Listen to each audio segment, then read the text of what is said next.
Welcome, everyone, to Family Talk. It's a ministry of the James Dobson Family Institute, supported by listeners just like you.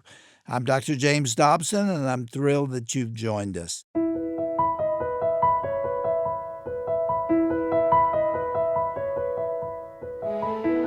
Well, welcome to Family Talk, the broadcast division of the Dr. James Dobson Family Institute. I'm Roger Marsh. On today's classic Family Talk program, we're tackling a difficult truth about poverty in America, one that many people would rather not discuss.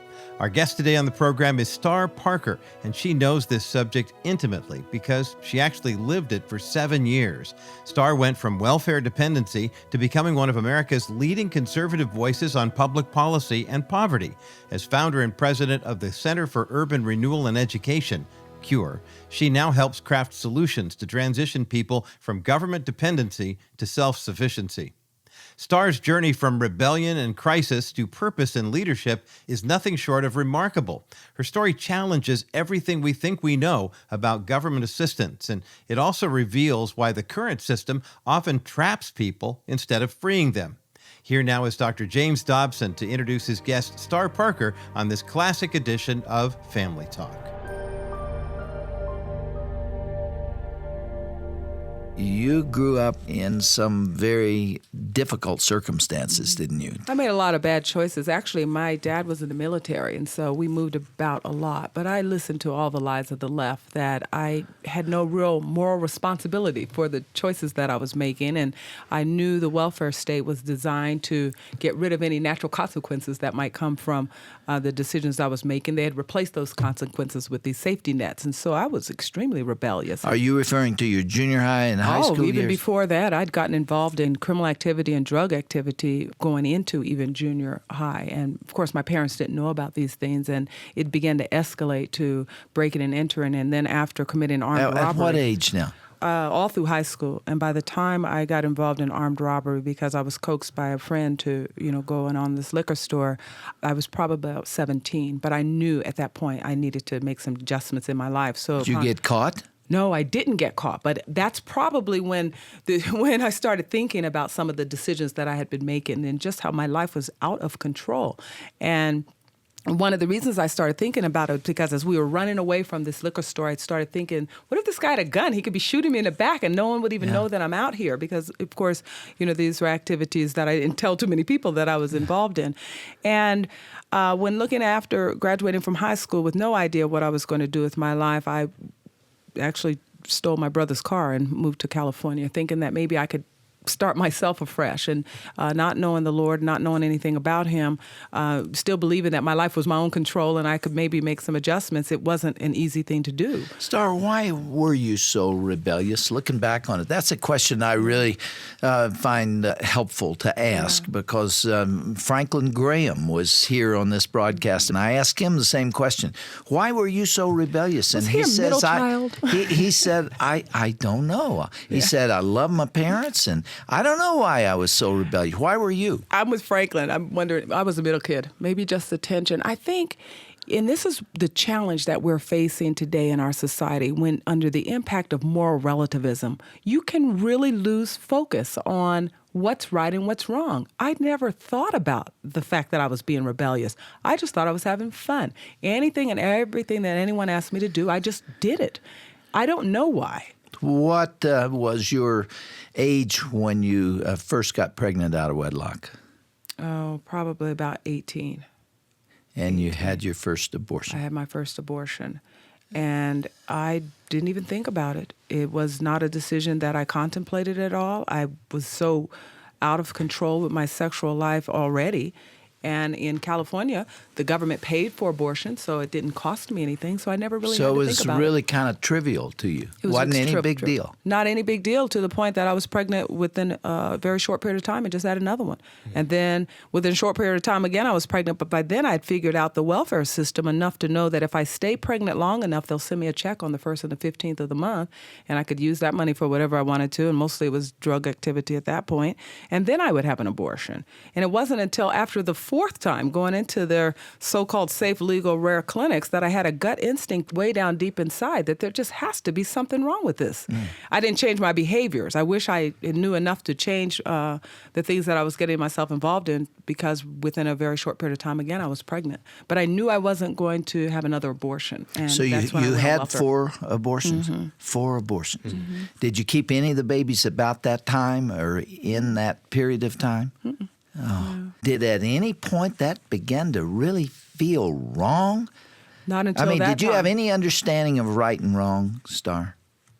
I don't think I thought about whether it was right or wrong. I really grew up believing that whatever decisions I make were my choices. And I did not know enough about an afterlife or God, or that the decisions that I was making had some type of eternal value.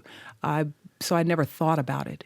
It was not my worldview. It was not my surroundings. And I just never had to spend any amount of time thinking about the things that I was doing. Looking back on it, what's the origin of these bad choices, these bad ideas? Did they come from your peers? Did they come from the media? Where'd you pick it up? I think it's a combination, and that's some of the things that I address in my book, Uncle Sam's Plantation, that when we have a society that says that there are no absolutes, there are no rules to govern your existence here, it reduces the meaning of life to nothing, to acquisition, to sex, money, power. There is no meaning. There's no sense of meaning. And you couple that with the welfare state, which says if you do have any kind of consequences to what now I know is sin, you don't have to worry about it. We have safety nets. You do not have to think about these decisions. So I did not have to think about them.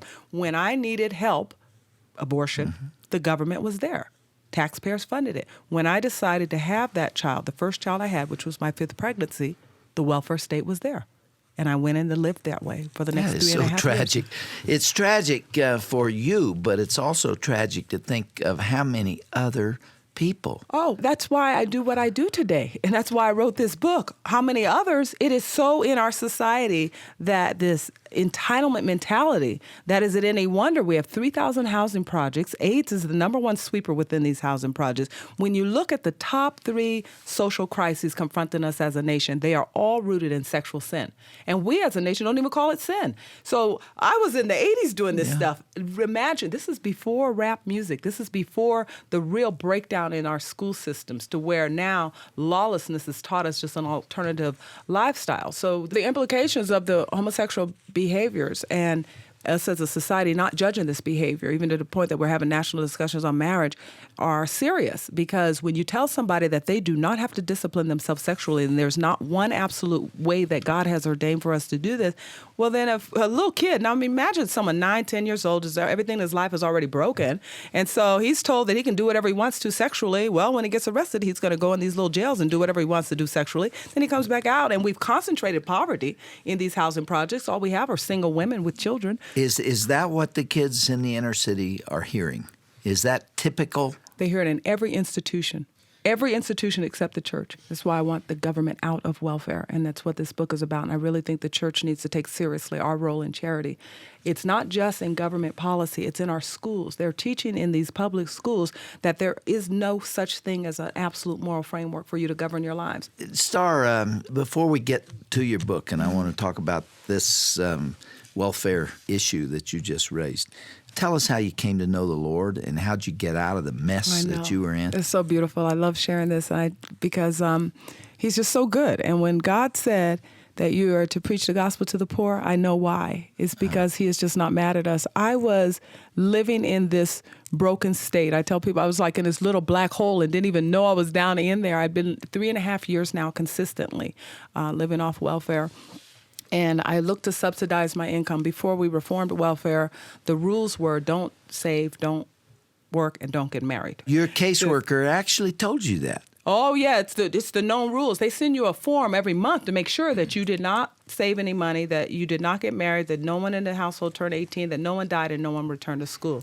That's how you got your check. That was involved with the Reagan administration in the 80s dealing with that very issue. So it's not new to me, but it still flabbergasts me. He tried to change it during that time. In fact, that's when I was on welfare, during the time that Ronald Reagan was in office. And because he, I guess, understood what Patrick Moynihan had said about if we continue in this state, if we continue with these welfare policies of the Great Society, you're going to break the black family. Well, when Senator Monahan first said that, he was in charge of the Labor Department, and black out-of-wedlock birth rates were at 22%, which is a high number, but you look at the black family, 78% of husbands were in their homes raising their children up until 1965. Right after they engineered the welfare state, the black family plummeted to the bottom, and destroyed now it. Destroyed it. Out-of-wedlock birth rates are 7 out of 10. And so he was absolutely right. So I think Reagan saw these trends and did something to curb it, but it wasn't until 96 that the Republican Congress actually made some changes. But anyway, so I'm living like that.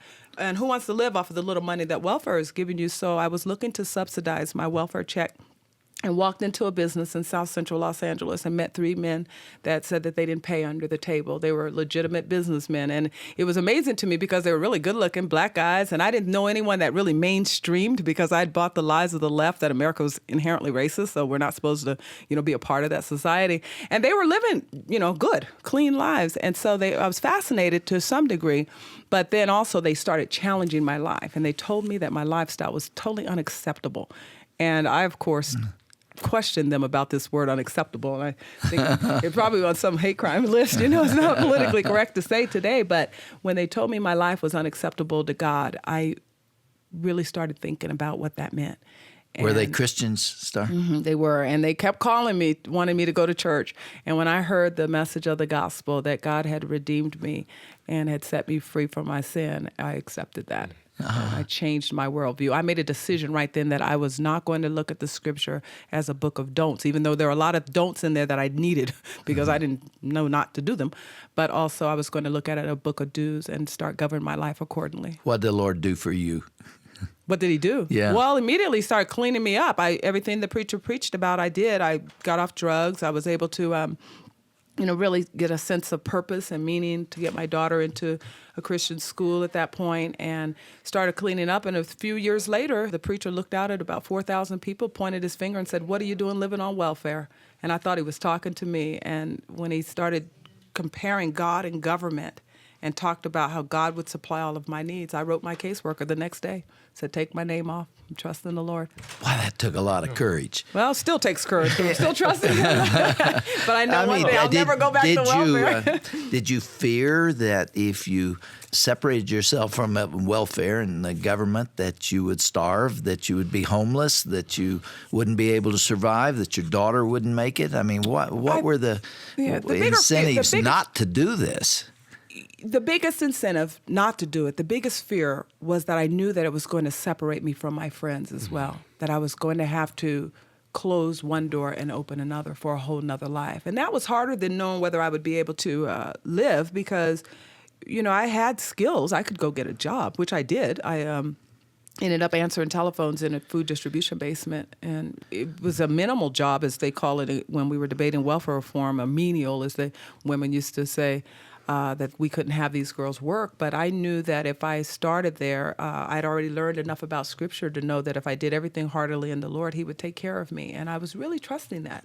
And frankly, if He didn't, then I would have starved. And I guess I have that part in my personality that says, well, if I'm going to starve, then it'll be on you, God. And so He just kept supplying for me. I ended up back in college and got a degree. You are death on welfare. We've heard that already today. What do you say? I mean, let me role play with you because there are a lot of people out there who are listening to us. We have inner city people who listen to us. I'm very proud of that because we have a lot of friends out there. Talk to some of them that aren't yet convinced. Why would you oppose governmental assistance for the disenfranchised, for the poor, for those that don't have marketable skills, for those who've had no opportunity, for those who have come out of squalor? Why would you oppose, government putting an arm around those folks and giving them a helping hand?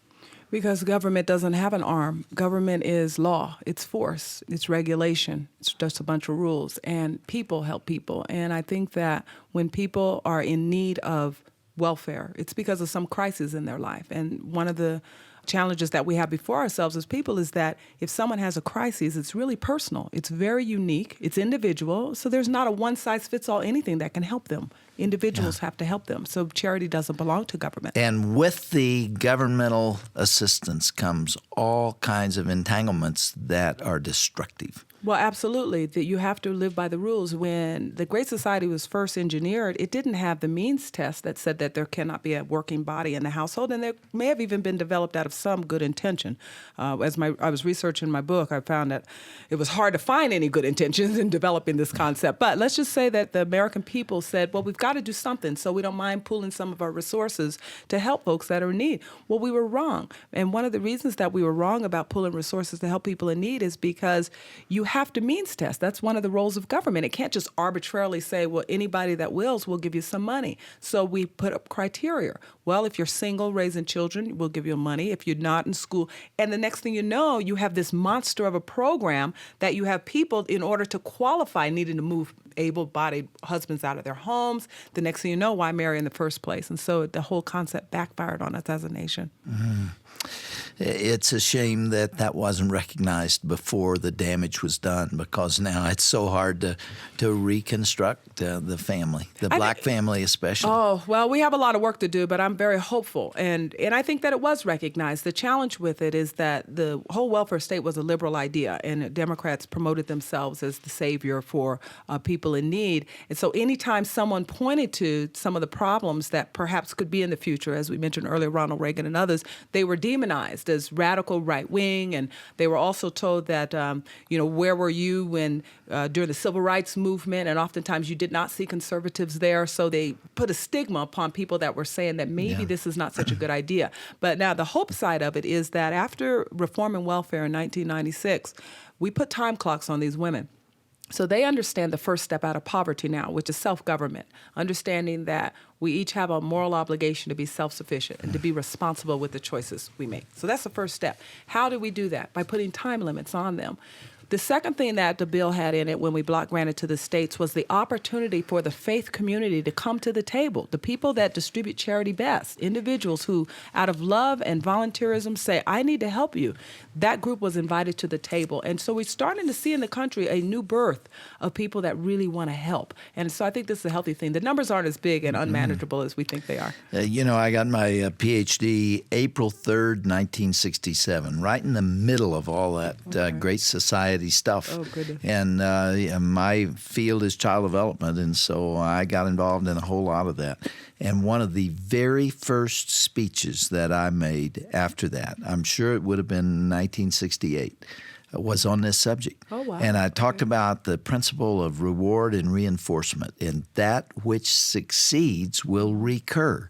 And if you tell 14 and 15 and 16-year-old girls that they can get money, they can be liberated from their parents, they can have their own apartment, they can have their meal ticket handed to them, if they can get all of that by getting pregnant out of wedlock, and if they don't want that, they can have an abortion, then it's going to happen. You're going to perpetuate I mean, it is going to happen. Right. It perpetuated itself, and I saw that coming. Yeah. And I tell you what, nobody else did. I got my ears pinned back for that speech. I'm sure you did. And the tragedy is that now it's a reality that needs to be fixed. And not just the message to women, but as George Gilder pointed out in his book, Men in Marriage, the really bad message was what it sent to poor men. Yeah. That they could just sexually prowl, that the best thing they could do for a poor woman was to leave her with a baby. And that's the reason. And who needs him?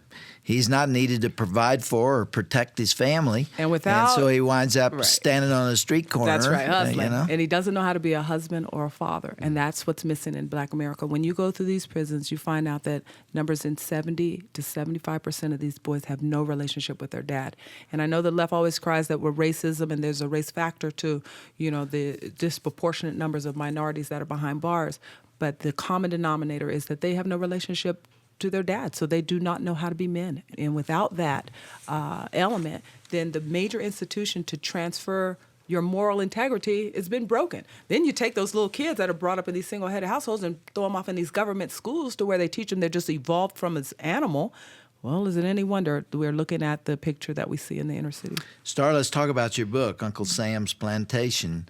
I think we get the idea, but elaborate on it. What are you trying to say here? Well, I do talk about the problem. I even researched a lot into the welfare state and its beginnings and why we would as a society come up with this idea, but where we went wrong.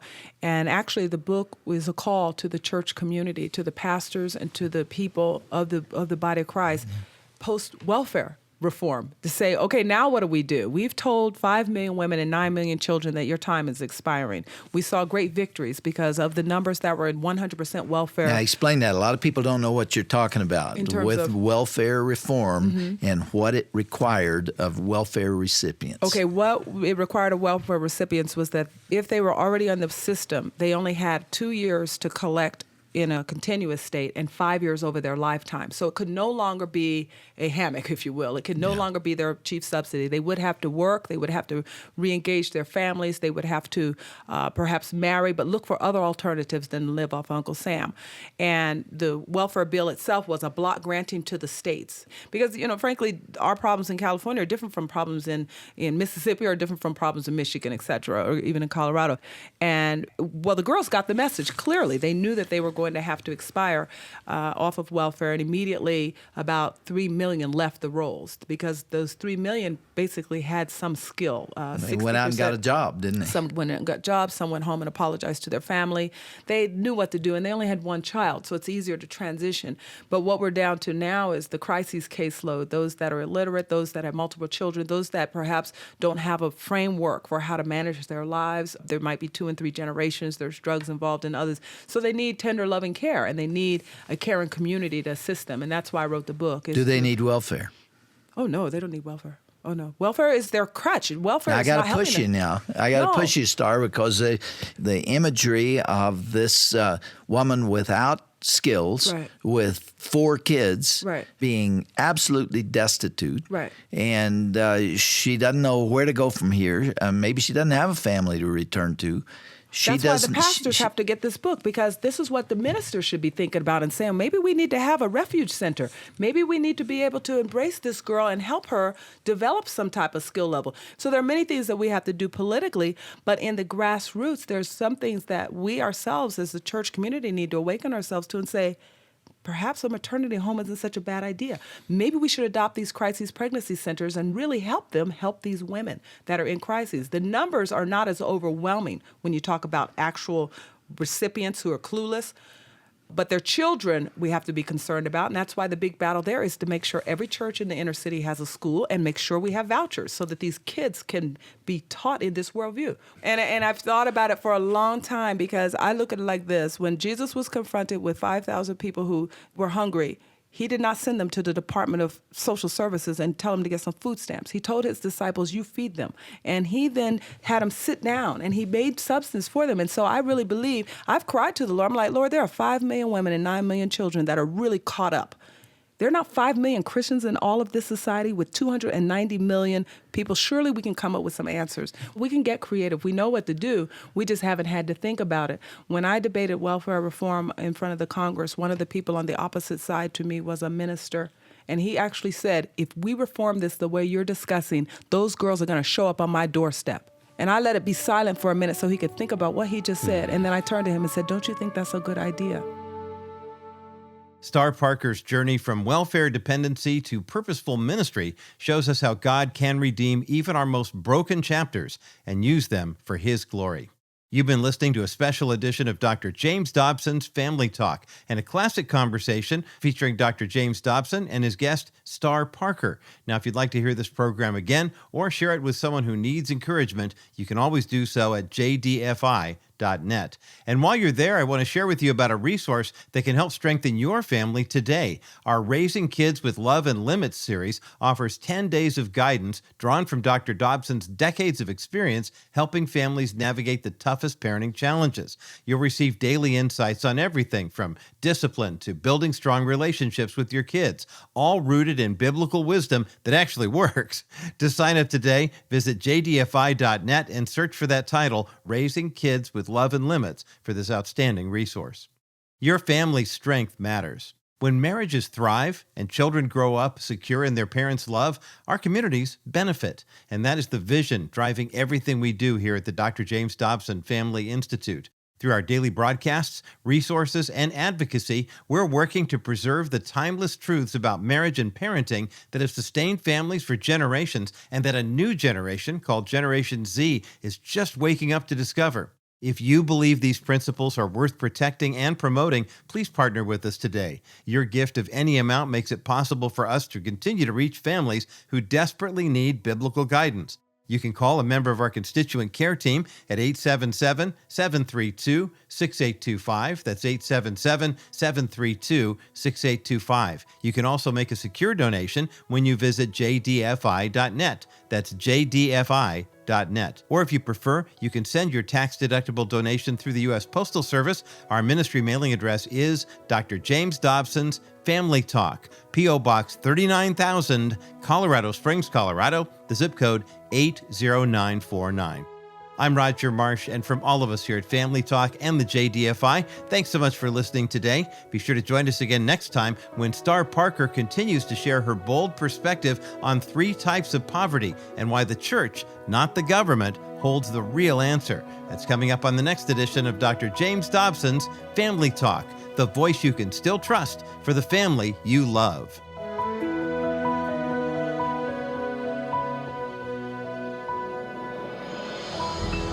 This has been a presentation of the Dr. James Dobson Family Institute.